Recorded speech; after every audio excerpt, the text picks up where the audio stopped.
7:45. Welcome back, everyone. A beloved Texas-based convenience store chain, Buc-ee's, continuing to grow all across the country. And as they work to expand, they are, of course, protecting their brand with a number of different lawsuits. One of the most recent examples comes out of Ohio, where Buc-ee's claims a moose gas station mascot in the state too closely resembles the iconic beaver, even though the moose was there first. Now the chain is facing backlash on some late night news. Last week, tonight's host John Oliver is taking aim at Buc-ee's, saying he wants to fight the major company with his own brand.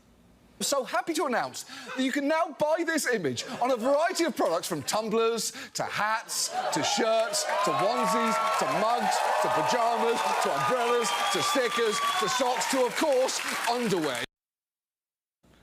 I mean, the list keeps going on, right? The mascot, the squirrel, is named Mr. Nut Butter, by the way. So we're bringing in our chief legal analyst, Khalif Rhodes, who knows more about trademark law than anyone. All right, clearly this started out as a joke, as parody. But when it comes, what's the major issue? When you look at trademark disputes, Buc-ee's is the big king when it comes to winning these. Well, they are king. I mean, and they do protect their brand like I think any other brand is going to do. Like the reason we have these laws in place is because if you have now created an image that can create some type of revenue, you don't want someone else to be able to now infringe on that. And so while I think the other lawsuit in Ohio, Buc-ee's stands a chance to be extremely successful in this one right here, it depends on what John Oliver's attempting to do. If he's really trying to go down that route, I think Buc-ee's would have an opportunity to shut this one down as well. The market looks extremely similar, and so that's going to be hard for him to get around. And then it really just depends on where he's attempting to compete. You're obviously not a gas station, but if you're still selling clothes, if you're selling items that have that image, that have that mark that looks very similar to Buc-ee's,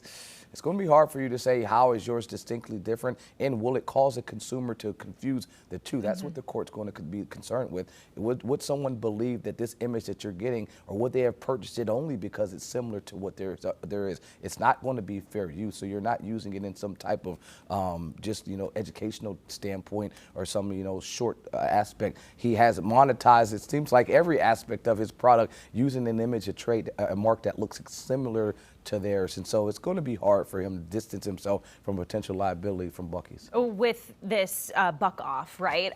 He is raising money. All the money goes to an organization to fight hunger relief. So he says, hey, Buc-ee's, if you do want to come at us for this, keep in mind you're going to be taking money away from people who need it.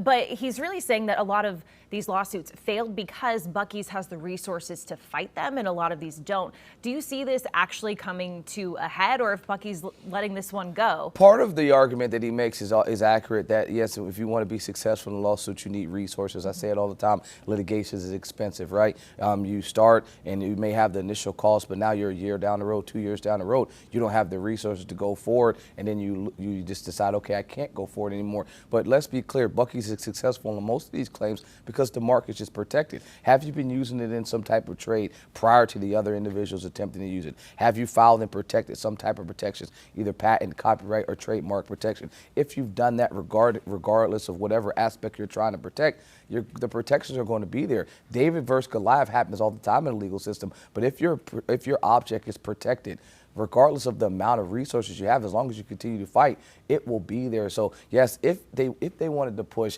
they could. I think this is one that you kind of just let go because it's bringing more attention than anything, where folks are still looking at your mark and recognizing as you're attempting to grow, hey, that's still Buc-ee's brand. Yeah, he's making a joke, a parody of it, but if there was a real attack on their brand, they would defend this and would be successful.